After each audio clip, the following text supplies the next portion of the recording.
सिमर दोराहा दी पुस्तक समान दा भाग 7 बागी हो जाना। खुशी दे जाण बाद बहुत दिन बस चुप रहा। हुण ग्रैजुएशन भी हो गई सी, कॉलेज जाण नूं भी चित्त नहीं करदा सी, फोन भी बंद कर दिता सी। बस माँ मेरे वाल देख देख के उदास हुंदी ते मैं माँ वाल। ना कुछ खाना ना पीना। दिल विच एक बहुत अजीब जी बेचैनी सी कि मेरा कसूर की सी जे मेरा बाप नशे वेचदा रहा। फिर मैं अपनियां सारियां अज तक दियां नाकामयाबियां दा जिम्मेदार अपने बाप नूं ही मन्नण लग पिया सी। खुद आप तां उहने जिंदगी 'च कुछ कीता नहीं, सगों मेरी ते मेरी माँ दी मेहनत भी पानी विच पा दित्ती सी। पर एक गल देखण वाली सी, बापू दे चेहरे ते कोई चिंता दी इक त्योड़ी नहीं सी। ओह हाले भी दिने भुक्की खा रहा सी ते रात नूं दारू पी रहा सी। समझ ना आवे कि यह बंदे दा मैं करां की, क्योंकि एक तां यह मेरा प्यो, बंदा कर भी की लऊ। दसो फिर माँ की यह हालत मेरे तो देखी ना गई। माँ नूं मैं कहा घबरा ना, आपां हुण जिउणा थोड़ी छड्ड देना, जो होना सी हो गया। वो बेचारी सी मैथ पढ़न वाली, शायद मैं ही भुल गया सी कि साली साडी तां कदे मैथ नाल जोड़ी बनी ही नहीं। भावें जिन्ना मर्जी जोर ला लीए, मैं एक दिन उठिया सवेरे लुधियाने निकल गया। अज मेरे दिल विच बहुत गल्लां भी सी भी साला अपना विआह तां इस जन्म च मित्रों होना है नहीं, क्योंकि तस्कर दे पुत्त नूं कुड़ी तां कोई नहीं देण लग्या। भावें जिन्ना मर्जी पढ़ लिख लईए, भावें जिन्नी मर्जी असीं मेहनत कर लीए, आपां अक्के होए सिद्धा वज्जे MLA सोही दे कोल। मैनूं याद आ MLA सोही ने ही सानूं, मैनूं ते इंदे नूं कॉलेज प्रधान लाया सी ते कहा सी पुत्रो कदे भी कोई लोड़ पवे तां दस दिओ। साडे उस टाइम 'च समान दा हल भी MLA ही करिया करदा सी। मैं सिद्धा उहदी कोठी ते गया ते उहदे सिक्योरिटी वाले ने मैनूं कहा कि मैं सोही साहब नूं मिलना है। उन्हें कहा कि तुसी कौन? मैं कहा कि कह दे बब्बू आया। 5 मिनट बाद सिक्योरिटी वाला आया ते मैनूं कहंदा आजो साहब बुला रहे ने। सोहे साहब दे घर अंदर मैं पहली बार गया सी। मेरा तां सिर चकरा गया इन्ना वड्डा घर देख के। मैं सोचिया यह नशा वेच वेच के इन्ना वड्डा घर बना लिया तो एक साडे वाला पता नहीं की करी जांदा, हले तक नाले तस्कर वाली फीती भी लवाई फिरदा, पट्टू पल्ले फेर साडे कुछ नहीं पिया। मैनू सोही साहब उठ के मिले तो इन्ने पटियाले शाही चिनी पई MLA साहब दे नाल 4 सफारी सूट वाले बॉडीगार्ड, साला रो भी होर सी। खड़े कालण वाला कुर्ता पजामा, हत्थ च आईफोन ते उंगलां च गुੱਠੀਆਂ देखदे ही कहंदे बब्बू कित्थे खो गया सी तू? किन्ना टाइम लंघ गया, कदे मिलिया ही नहीं। देखी किते अड्ड तां नहीं करता सानू। मैं शर्मा जी के कहा नहीं जी, थानू अड्ड करके असी कित्थे जाना। होर सुना पढ़ाई पूरी हो गई है? मैं कहा हाँ जी, कहंदे आ तां फिर पार्टी होगी। मैं क्या अच्छा जी, कोई पेपर खड़िया? कहंदे दस मैं कढ़ा दन्ना। मैं क्या नहीं जी, सगों मैं 15वें नंबर ते आ यूनीवर्सिटी च। कहंदे फिर तां भाई तेरी भर्ती करानी पऊ मतलब हुण किते। मैं क्या नहीं जी, वो भी नहीं सोही साहब। सोफी साहब काफ़ी हैरान होए, कहंदे की होया? मैं कहा जी समान लेना थोड़े तो।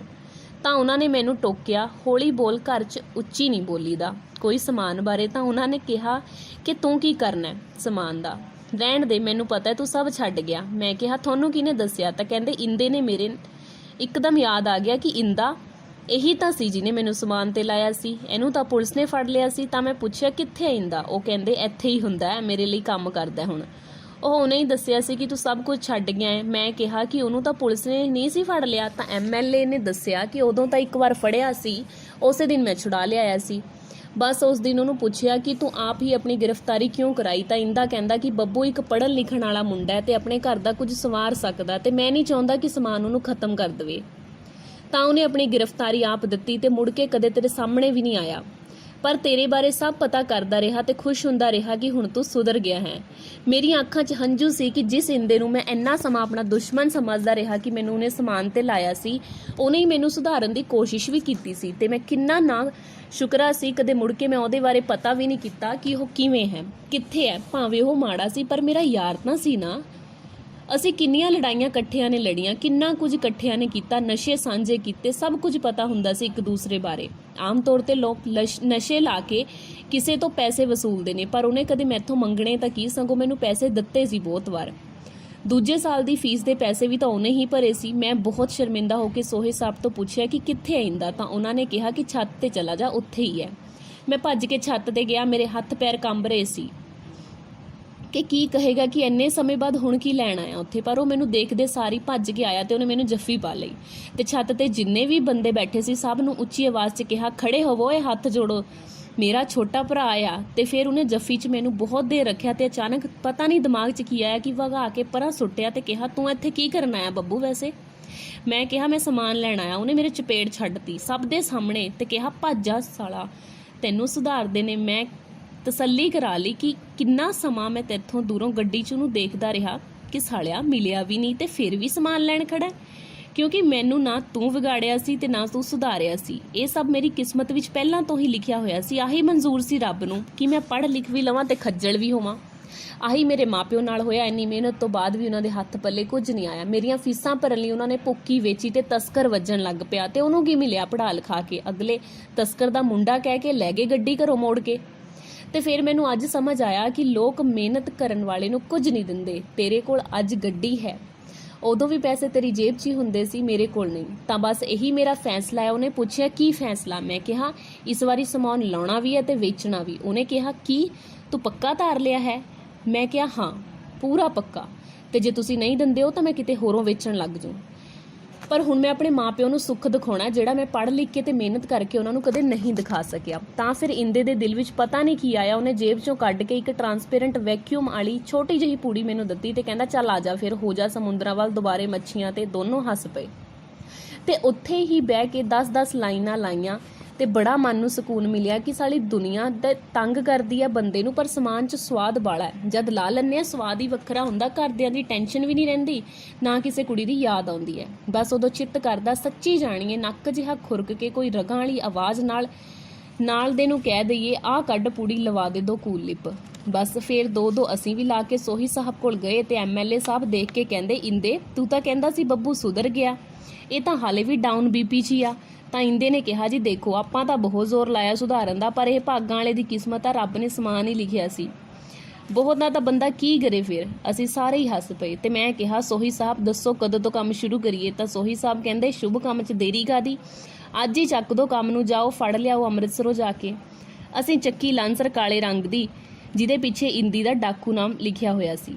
ਸਾਰੇ ਸ਼ੀਸ਼ੇ ਕਾਲੇ ਬਿਨਾਂ ਕਿਸੇ ਨੰਬਰ ਪਲੇਟ ਤੋਂ ਤੁਰ ਪਏ ਤੇ ਜਾ ਕੇ ਅੰਮ੍ਰਿਤਸਰ ਲੰਘ ਕੇ ਅਸੀਂ ਬਾਰਡਰ ਦੇ ਪਿੰਡਾਂ ਕੋਲੋਂ ਇੱਕ ਬੰਦਾ ਮਿਲਿਆ। ਉਹਨੇ ਸਾਨੂੰ ਲਿਫਾਫਾ ਫੜਾਤਾ। ਮੈਂ ਕਿਲੋ ਦੇ ਹਿਸਾਬ ਨਾਲ ਸਮਾਨ ਨੂੰ ਉਸ ਦਿਨ ਪਹਿਲੀ ਵਾਰ ਦੇਖਿਆ ਸੀ ਤੇ ਪਤਾ ਲੱਗਿਆ ਸੀ ਕਿ ਇਹ ਬਾਰਡਰ ਦੇ ਪਾਰ ਤੋਂ ਆਉਂਦਾ ਹੈ। ਮੈਂ ਪੁੱਛਿਆ ਇੰਦੇ ਬਾਈ ਬਾਰਡਰ ਪਾਰ ਵਾਲੇ ਆਪ ਵੀ ਲਾਉਂਦੇ ਹੋਣਗੇ? ਤਾਂ ਇੰਦੇ ਨੇ ਕਿਹਾ ਨਹੀਂ, ਇਹ ਬਸ ਸਾਡੇ ਹੀ ਸਿਰ ਝੁਕਾਉਂਦੇ ਆ ਗੁਲਾਮਾਂ ਵਾਂਗੂ। ਮੈਂ ਕਿਹਾ ਸਿਰ ਝੁਕਾਉਣ ਤੋਂ ਤੇਰਾ ਕੀ ਮਤਲਬ? ਤਾਂ ਉਹਨੇ ਬਹੁਤ ਦਿਲਚਸਪ ਗੱਲ ਦੱਸੀ ਕਿ ਕੋਈ ਹੋਰ ਵੀ ਨਸ਼ਾ ਜੋ ਸਾਡੇ ਦੇਸ਼ 'ਚ ਆਮ ਕਰਕੇ ਅਸੀਂ ਦੇਖਦੇ ਹਾਂ ਸਿਰ ਚੁੱਕ ਕੇ ਕੀਤਾ ਜਾਂਦਾ ਹੈ। ਜਿਵੇਂ ਪੈਗ ਵੀ ਸਿਰ ਉੱਤੇ ਕਰਕੇ ਹੀ ਲਾਈਦਾ, ਸੁੱਟਾ ਖਿੱਚਣਾ ਹੋਵੇ ਤਾਂ ਵੀ ਸਿਰ ਸਿੱਧਾ ਹੀ ਕਰਦਾ ਹੈ, ਜਰਦਾ ਲਾਉਣਾ ਹੋਵੇ ਤਾਂ ਵੀ, ਭੁੱਕੀ ਵੇਲੇ ਵੀ ਤੇ ਫੀਸ ਵੇਲੇ ਵੀ। ਬਸ ਇੱਕ ਆਹੀ ਨਸ਼ਾ ਜਿਹਦਾ ਸਿਰ ਝੁਕਾ ਕੇ ਧੂਆਂ ਜਾਂ ਖਿੱਚੀਦਾ ਜਾਂ ਫਿਰ ਟੀਕਾ ਲਾਈਦਾ। ਮੈਂ ਇਸ ਤਰਕ ਤੇ ਬਹੁਤ ਹੈਰਾਨ ਹੋਇਆ। ਉਹਨੂੰ ਕਿਹਾ ਵੀ ਸਾਲਿਆ ਤੈਨੂੰ ਇੰਨੀਆਂ ਗੱਲਾਂ ਦੱਸਦਾ ਕੌਣ? ਕਹਿੰਦਾ ਇਹ ਸਾਰੀਆਂ ਗੱਲਾਂ ਉਸਤਾਦ ਦੱਸਦੇ ਆ। ਤਾਂ ਮੈਂ ਕਿਹਾ ਕਿਹੜਾ ਉਸਤਾਦ ਆ ਤੇਰਾ? ਤਾਂ ਉਹਨੇ ਕਿਹਾ ਬਾਈ ਕੋਈ ਸੀਗਾ, ਹੈ ਨਹੀਂ। ਫਿਰ ਮੈਂ ਆਪਣੇ ਆਪ ਨੂੰ ਹੀ ਉਸਦਾ ਆਪਣਾ ਉਸਤਾਦ ਮੰਨਿਆ ਤੇ ਅਸੀਂ ਦੋਨੋਂ ਹੱਸ ਪਏ। ਸੱਚੀ ਜਦੋਂ ਦਾ ਇੰਦਾ ਮਿਲਿਆ ਸੀ ਹਾਸੇ ਵਾਪਸ ਆ ਗਏ ਸੀ। ਖੁੱਲ੍ਹ ਕੇ ਹੱਸਣ ਵਾਲੇ ਇਹ ਖੁਸ਼ੀ ਨਾ ਤਾਂ ਮਿਹਨਤ ਸੀ, ਨਾ ਹੀ ਕਿਸੇ ਕੁੜੀ 'ਚ ਤੇ ਨਾ ਹੀ ਕਿਸੇ ਜਿੱਤ 'ਚ। ਇਹ ਬਹੁਤ ਅਲੱਗ ਖੁਸ਼ੀ ਸੀ। ਬਸ ਮੈਨੂੰ ਤਸੱਲੀ ਬਹੁਤ ਹੁੰਦੀ ਸੀ। ਮਤਲਬ ਐਦਾਂ ਸਮਝ ਲਓ ਕਿ ਦੁਨੀਆ ਜਿੱਤ ਕੇ ਵੀ ਜਿਹੜੀ ਨਾ ਮਿਲੇ ਨਾ, ਉਹ ਨਸ਼ਾ ਕਰਕੇ ਐਦਾਂ ਲੱਗਦਾ ਕਿ ਦੁਨੀਆ ਬਾਹਲੀ ਘੈਂਟ ਚੀਜ਼ ਆ, ਸਾਲੀ ਸਵਾਦ ਹੀ ਬਾਹਲਾ ਆ ਰਿਹਾ ਸੀ। ਪੂਰੀ ਸੰਤੁਸ਼ਟੀ ਸੀ ਹਰ ਕੰਮ 'ਚ। ਦਿਨੇ ਚਲੇ ਜਾਣਾ, ਕਿਸੇ ਨੂੰ 500 ਦਾ ਕਿਸੇ ਨੂੰ 1000 ਦਾ ਦੇ ਆਣਾ ਤੇ ਅਗਲਾ ਵੀ ਖੁਸ਼। ਅਸੀਂ ਵੀ ਕਈ ਮੁਫਤ ਲਗਾ ਲੈਂਦੇ ਸੀ। ਜਦ ਕੋਈ ਫੋਨ ਹੀ ਗਹਿਣੇ ਰੱਖਣ ਆ ਜਾਂਦਾ ਤਾਂ ਉਹਨੂੰ ਕਹਿੰਦੇ ਸੀ ਕਿ ਸਾਲਿਓ ਜੇ ਸਮਾਨ ਹੀ ਲਾਉਣਾ ਤਾਂ ਮਿਹਨਤ ਕਰੋ ਜ਼ਿੰਦਗੀ 'ਚ। ਉਹ ਹੋਰ ਹੈਰਾਨ ਹੋ ਕੇ ਪੁੱਛਦਾ ਕਿ ਕਿਹੜੀ ਮਿਹਨਤ? ਤਾਂ ਕਹਿਣਾ ਆਪਦਾ ਮੋਬਾਈਲ ਕਿਉਂ ਦਿੰਦੇ ਹੋ ਲੋਕਾਂ ਦੇ, ਚੱਕ ਕੇ ਲਿਆਓ, ਲੁੱਟ ਖੋਹ ਕਰੋ। ਤੇ ਅਸੀਂ ਹੱਸ ਪੈਣਾ। ਸਾਲਾ ਲੁੱਟ ਖੋਹ ਵਾਲਾ ਵੀ ਸਾਨੂੰ ਉਦੋਂ ਇੱਕ ਬੰਦਾ ਮਿਲਿਆ, ਬਾਹਲਾ ਬੰਬ। ਅਖੇ ਬਾਈ ਪੈਸਿਆਂ ਦੀ ਲੋੜ ਬਹੁਤੀ ਹੁੰਦੀ ਆ ਤਾਂ ਲੁੱਟ ਖੋਹ ਕਰ ਲਈਦੀ ਆ। ਮੈਂ ਪੁੱਛਿਆ ਵੀ ਕਿਹਦੀ ਕਰਦੇ ਹੋ? ਕਹਿੰਦਾ ਜਿਹੜਾ ਮਿਲ ਜੇ।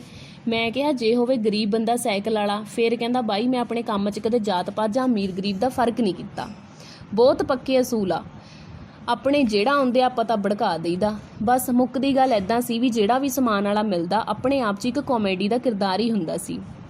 ਲੋਕਾਂ ਕੋਲ ਸਾਲਿਆਂ ਕੋਲ ਗੱਲਾਂ ਤੇ ਤਰਕ ਤਾਂ ਇਹੋ ਜਿਹੇ ਹੁੰਦੇ ਵੀ ਉਸੋਂ ਹੈ ਨਹੀਂ ਸੀ, ਜਿਉਂਦੇ ਹੁੰਦੇ ਸਮਾਨ ਤੇ ਲੱਗ ਜਾਂਦੇ ਸੀ। ਇੱਕ ਵਾਰ ਇੱਕ ਸਾਡੇ ਨਾਲ ਔਖਾ ਹੋ ਗਿਆ, ਕਹਿੰਦਾ ਬਾਈ ਹੈ ਨਹੀਂ ਪੈਸੇ ਪਰ ਸਮਾਨ ਦੇ, ਨਹੀਂ ਮੈਂ ਖੋ ਕੇ ਭਾਜੂ। ਇੰਦੇ ਨੇ ਗੱਡੀ 'ਚੋਂ ਬੇਸ ਵਾਲਾ ਬੱਲਾ ਕੱਢ ਲਿਆਂਦਾ ਤੇ ਮੈਨੂੰ ਲੱਗਿਆ ਲੜਾਈ ਹੋਊ। ਸਾਲਾ ਪਰ ਕੁਝ ਹੋਰ ਹੀ ਹੋ ਗਿਆ। ਉਹ ਪਤੰਦਰ ਬੈਸ ਬੱਲਾ ਦੇਖ ਕੇ ਆਪਣੀ ਜੇਬ 'ਚੋਂ ਕੂਲੀਪ ਕੱਢ ਕੇ ਕਹਿੰਦਾ ਡਰਦਾ ਤਾਂ ਮੈਂ ਇਹਦੇ ਤੋਂ ਹੈ ਨਹੀਂ ਜਿਹਦੇ 'ਚ ਕੈਂਸਰ ਆ, ਤੁਹਾਡੇ ਬੇਸ ਬੱਲੇ ਜੇ ਤੋਂ ਕੀ ਮੈਂ ਡਰ ਲੂੰਗਾ। ਅਸੀਂ ਕੈਂਸਰੀਅਨ ਨੇ ਪਾਲਿਆ। ਇਹ ਡਰਾਵੇ ਜੇ ਨਾ ਦਿਓ, ਇੰਦੇ ਨੂੰ ਉਹ ਕੁੱਟਣਾ ਤਾਂ ਕੀ ਸੀ, ਉਹ ਉਹਨੂੰ 55 ਕਿਲੋ ਦੇ ਸ਼ੇਰ ਦੀ ਗੱਲ ਸੁਣ ਕੇ ਹੱਸ-ਹੱਸ ਦੂਰੇ ਹੋ ਗਏ। ਉਸਨੂੰ ਗੱਡੀ 'ਚ ਬਿਠਾਇਆ, ਪਹਿਲਾਂ ਤਿੰਨਾਂ ਦੇ ਸਮਾਨ ਲਾਇਆ, ਫਿਰ ਇੰਦੇ ਨੇ ਕਿਹਾ ਵੀਰੇ ਸਾਨੂੰ ਵੀ ਤੁਹਾਡੇ ਜਿਹਾ ਕੈਂਸਰ ਲਵਾ ਦੇ, ਦੇਖੀ ਕਿਤੇ ਆਪ ਨਾ ਸਾਰਾ ਲਾ ਜੀ। ਫਿਰ ਹਾਸਾ ਛਿੜ ਗਿਆ। ਬਸ ਯਾਰੋ, ਕਹਾਣੀਆਂ ਕਿਸੇ ਤਾਂ ਉਦੋਂ ਦੇ ਇੰਨੇ ਵੀ ਸੁਣਾਈ ਜਾਵਾਂ ਕਿ ਢਿੱਡ ਦੁਖਣ ਲੱਗ ਜੇ ਤੁਹਾਡਾ। ਇੱਕ ਸਾਡੇ ਨਾਲ ਦਾ ਸਮਾਨ ਵਾਲਾ ਲਾਉਂਦਾ ਸੀ ਤੇ ਉਹਨੇ ਹੌਲੀ-ਹੌਲੀ ਸਹੇਲੀ ਵੀ ਸਮਾਨ ਤੇ ਲਾ ਲਈ। ਕਹਿੰਦਾ ਬਾਈ ਰੋਕਦੀ ਰਹਿੰਦੀ ਸੀ, ਹੁਣ ਦੋਨੋਂ ਲਾਉਂਦੇ ਆ, ਆਪਸ 'ਚ ਬਹੁਤ ਪਿਆਰ ਜਿਹਾ ਬਣਿਆ ਹੋਇਆ। ਤੇ ਫਿਰ ਉਹਨੂੰ ਇੱਕ ਦਿਨ ਇੰਦੇ ਨੇ ਕਿਹਾ, ਓਏ ਕਦੇ ਕੁਝ ਕੀਤਾ ਵੀ ਉਹਦੇ ਨਾਲ? ਕਹਿੰਦਾ ਨਾ। ਕਾਹਨੂੰ ਬਾਈ ਜੀ, ਜਦੋਂ ਇਕੱਠੇ ਹੁੰਨੇ ਆ ਸਮਾਨ ਲਾ ਲਈਦਾ, ਜਦੋਂ ਸਮਾਨ ਲੱਗ ਜੇ ਫਿਰ ਕੁਝ ਕਰਨ ਕਰਾਉਣ ਤੋਂ ਅਸੀਂ ਕੀ ਕਰਨਾ, ਅਸੀਂ ਤਾਂ ਬਹੁਤ ਉੱਪਰ ਉੱਠ ਜਾਂਦੇ ਆ, ਬਸ ਪਰਮਾਤਮਾ ਦੀ ਗੋਦ 'ਚ ਹੀ ਹੁੰਨੇ ਆ।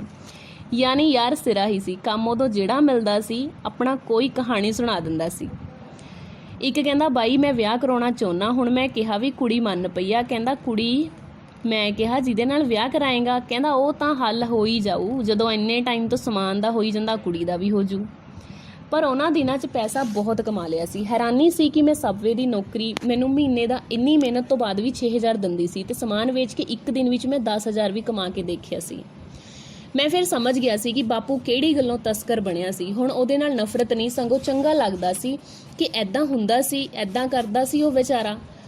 ਹੁਣ ਮੈਂ ਆਪ ਉਹਦੀ ਜਗ੍ਹਾ ਤੇ ਖੜ ਕੇ ਦੇਖਿਆ ਸੀ ਤਾਂ ਸਮਝ ਆਇਆ ਕਿ ਪੜ੍ਹ ਲਿਖ ਕੇ ਜਾਂ ਦਿਨ ਰਾਤ ਮਿਹਨਤ ਕਰਕੇ ਦੁਨੀਆ ਰੋਟੀ ਦਿੰਦੀ ਚੈਨ ਦੀ, ਇਹ ਤਾਂ ਦੂਜੇ ਲੋਟ ਕੰਮ 'ਚ ਹੀ ਲੋਟ ਬਹਿੰਦਾ ਬਾਪੂ ਵਿਚਾਰਾ। ਪਰ ਇਹ ਜ਼ਰੂਰ ਕਹਿੰਦਾ ਸੀ ਕਿ ਸਭ ਲੀਡਰ ਕਰਾ ਰਹੇ ਆ, ਅਸੀਂ ਤਾਂ ਅਸਲ 'ਚ ਤਾਂ ਉਹ ਅਮੀਰ ਹੋ ਰਹੇ ਆ। ਪਰ ਮੈਨੂੰ ਬਾਪੂ ਦੀ ਇਹ ਗੱਲ ਕਦੇ ਸਮਝ ਨਹੀਂ ਸੀ ਲੱਗੀ, ਪਰ ਹੁਣ ਇਹ ਸਮਝਣ ਲੱਗੀ। ਤੇ ਮੈਂ ਇੱਕ ਦਿਨ YouTube ਤੇ ਸੁਣਿਆ ਸੀ ਕਿ ਸਾਡੇ ਦੇਸ਼ ਦਾ ਸਿਸਟਮ ਸਾਨੂੰ ਖੋਖਲਾ ਕਰ ਰਿਹਾ। ਇਹ ਗੱਲ ਮੇਰੇ ਦਿਮਾਗ 'ਚ ਬੈਠ ਗਈ। ਫਿਰ ਇੱਕ ਦਿਨ ਮੈਂ ਸੋਹੀ ਤੇ ਇੰਦਾ ਬੈਠੇ ਰਾਤ ਨੂੰ ਦਾਰੂ ਪੀ ਰਹੇ ਸੀ।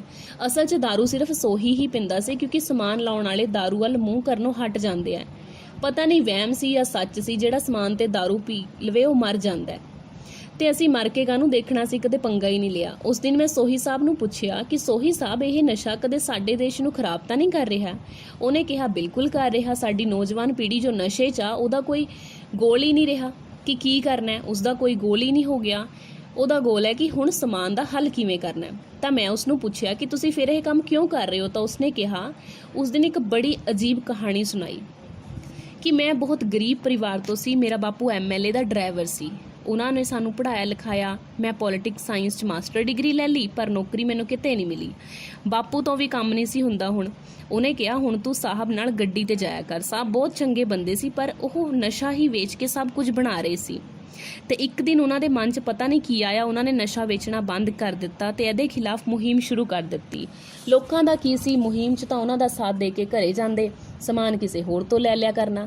ਪਰ ਜਦੋਂ ਸਾਹਿਬ ਨੇ ਮੀਡੀਆ ਅੱਗੇ ਨਸ਼ਾ ਵੇਚਣ ਵਾਲਿਆਂ ਦੇ ਸਾਫ਼ ਨਾਮ ਰੱਖ ਦਿੱਤੇ ਤਾਂ ਉਹਨਾਂ ਨੂੰ ਕੁਝ ਦਿਨਾਂ ਬਾਅਦ ਗੋਲੀ ਮਾਰ ਦਿੱਤੀ ਗਈ। ਪਤਾ ਨਹੀਂ ਲੋਕਾਂ ਦੇ ਮਨ ਵਿੱਚ ਕੀ ਆਇਆ ਕਿ ਸਾਹਿਬ ਦੇ ਕੋਈ ਮੁੰਡਾ ਨਾ ਹੋਣ ਕਰਕੇ ਮੈਨੂੰ ਖੜਾ ਕਰਤਾ ਵੋਟਾਂ 'ਚ, ਕਿਉਂਕਿ ਮੈਂ ਪੜ੍ਹਿਆ ਲਿਖਿਆ ਵੀ ਸੀ ਤੇ ਸਾਹਿਬ ਦੇ ਸਾਰੇ ਕੰਮਾਂ ਦਾ ਭੇਤ ਵੀ ਮੈਨੂੰ ਸੀ। ਤੇ ਜਦੋਂ ਮੈਂ ਜਿੱਤ ਗਿਆ ਤਾਂ ਮੈਨੂੰ ਕੁਝ ਫੋਨ ਆਏ ਜਿਹਦੇ ਕਹਿਣਾ, ਆ ਕਰੀ ਚੱਲ, ਨਹੀਂ ਸਾਹਿਬ ਵਾਲਾ ਹੀ ਹਸ਼ਰ ਤੇਰਾ ਹੋ। ਫਿਰ ਮੈਂ ਵੇਚਣ ਲੱਗ ਪਿਆ ਨਸ਼ੇ। ਅੱਜ ਜਿਸ ਬੰਦੇ ਕੋਲ ਪੜ੍ਹਾਈ ਤੋਂ ਬਿਨਾਂ ਇੱਕ ਨੌਕਰੀ ਨਹੀਂ ਸੀ ਜੁੜੀ, ਅੱਜ ਕੋਠੀਆਂ ਕਾਰਾਂ, ਬੀਵੀ ਬੱਚੇ, ਮਾਂ ਪਿਓ ਸਭ ਖੁਸ਼ੀ ਹੈ ਮੇਰੇ ਕੋਲ। ਮੈਂ ਅੱਜ ਸੁਧਰਨ ਦੀਆਂ ਨਸ਼ੇ ਨਾ ਵੇਚਣ ਬਾਰੇ ਸੋਚਾਂ ਤਾਂ ਮੇਰੇ ਨਾਲੋਂ ਬਿਹਤਰ ਤੁਸੀਂ ਇਸ ਦਾ ਅੰਜਾਮ ਦੇਖ ਹੀ ਗਏ ਹੋਵੋਗੇ, ਕਿਉਂਕਿ ਲੋਕ ਤਾਂ ਮੇਰੇ ਤੋਂ ਨਹੀਂ ਕਿਸੇ ਹੋਰ ਤੋਂ ਲੈ ਲੈਣਗੇ। ਤਾਂ ਉਹਨੇ ਫਿਰ ਇੱਕ ਪੂਰਾ ਨੀਟ ਪੈਗ ਅੰਦਰ ਲੰਘਾ ਕੇ ਕਿਹਾ ਕਿ ਕੀ ਕਰੀਏ ਯਾਰ, ਸਿਸਟਮ ਹੀ ਬਹੁਤ ਖਰਾਬ ਹੋ ਗਿਆ। ਤੇ ਮੇਰਾ ਹਾਸਾ ਨਿਕਲ ਗਿਆ ਇਹ ਸੋਚ ਕੇ ਕਿ ਸਾਲਾ ਸਿਸਟਮ ਹੈ ਕਿੱਥੇ ਜਿਹਨੂੰ ਸਾਰੇ ਗਾਲਾਂ ਕੱਢ ਰਹੇ ਆ। ਨਸ਼ੇ ਵੇਚਣ ਵਾਲੇ ਨੂੰ ਲੱਗਦਾ ਹੈ ਕਿ ਸਰਕਾਰ ਕਰਾ ਰਹੀ ਹੈ ਤੇ ਸਰਕਾਰ ਨੂੰ ਲੱਗਦਾ ਹੈ ਕਿ ਨਸ਼ੇ ਵਾਲੇ। ਸਿਸਟਮ ਵਿੱਚ ਬਹਿ ਕੇ ਲੋਕ ਕਹਿ ਰਹੇ ਨੇ ਕਿ ਸਿਸਟਮ ਬਹੁਤ ਖਰਾਬ ਹੋ ਗਿਆ। ਕਾਫੀ ਦਿਨ ਸੋਚਣ ਤੋਂ ਬਾਅਦ ਮੈਨੂੰ ਸਮਝ ਆਇਆ ਕਿ ਸਿਸਟਮ ਕੋਈ ਸੰਸਥਾ ਜਾਂ ਖਾਸ ਤਬਕਾ ਨਹੀਂ, ਸਗੋਂ ਹਰ ਇੱਕ ਮਨੁੱਖ ਨੂੰ ਮਿਲਾ ਕੇ ਹੀ ਸਿਸਟਮ ਬਣਦਾ ਹੈ। ਪਰ ਸਾਡੇ ਦੇਸ਼ 'ਚ ਹਰ ਇੱਕ ਮਨੁੱਖ ਇਸ ਦਾ ਹੀ ਕਸੂਰ ਕੱਢ ਰਿਹਾ।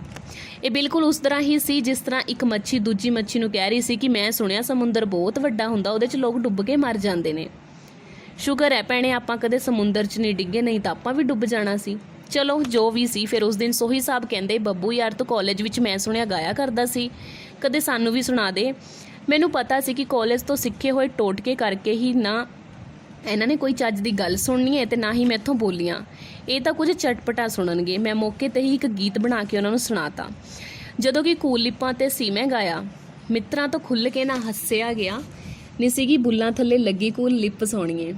ਇਹ ਗੀਤ ਸੁਣ ਕੇ ਸਾਰੇ ਪਾਗਲ ਜੇ ਹੋ ਗਏ। ਮੈਥੋਂ ਉਸ ਦਿਨ 5 ਵਾਰ ਸੁਣਿਆ। ਕਈਆਂ ਨੇ ਮੋਬਾਈਲ ਤੇ ਰਿਕਾਰਡ ਕਰ ਲਏ ਤੇ ਕਈਆਂ ਨੇ ਵੀਡੀਓ ਵੀ ਬਣਾਈ। ਅਜੀਬ ਚੀਜ਼ ਇਹ ਹੋਈ ਕਿ ਉਹਨਾਂ ਨੇ ਵੀਡੀਓ ਚੱਕ ਕੇ YouTube ਤੇ ਪਾਤੀ ਤੇ ਉਹਦੇ ਵਿਊ ਦਿਨਾਂ 'ਚ ਹੀ ਮਿਲੀਅਨ ਟੱਪ ਗਏ ਤੇ ਸਾਰਾ ਪੰਜਾਬ ਇਹ ਗਾਣਾ ਜ਼ੁਬਾਨੀ ਯਾਦ ਕਰ ਗਿਆ। ਲੋਕਾਂ ਨੇ ਮੈਨੂੰ ਮੈਸੇਜ ਕੀਤੇ ਇੰਸਟਾ ਤੇ, ਫੋਨ ਆਉਣ ਲੱਗ ਪਏ ਕੰਪਨੀਆਂ ਨੇ ਗਾਣਾ ਕਰਨ ਲਈ। ਮੈਂ ਕਿਹਾ ਵੀ ਸਾਲਾ ਇਹ ਹੋ ਕੀ ਗਿਆ, ਆਪਾਂ ਤਾਂ ਨਸ਼ਾ ਪੱਤਾ ਵੇਚਣ ਵਾਲੇ ਬੰਦੇ ਆ, ਇਹ ਸਿੰਗਰ ਬਣ ਗਿਆ, ਲੋਕਾਂ ਨੇ ਤਾਂ ਸਿੰਗਰ ਹੀ ਬਣਾ ਲਿਆ। ਅੱਜ ਲਈ ਇੰਨਾ ਹੀ, ਮਿਲਦੇ ਹਾਂ ਅਗਲੇ ਭਾਗ ਦੇ ਨਾਲ ਅਗਲੀ ਵੀਡੀਓ ਦੇ ਵਿੱਚ। Till then take care.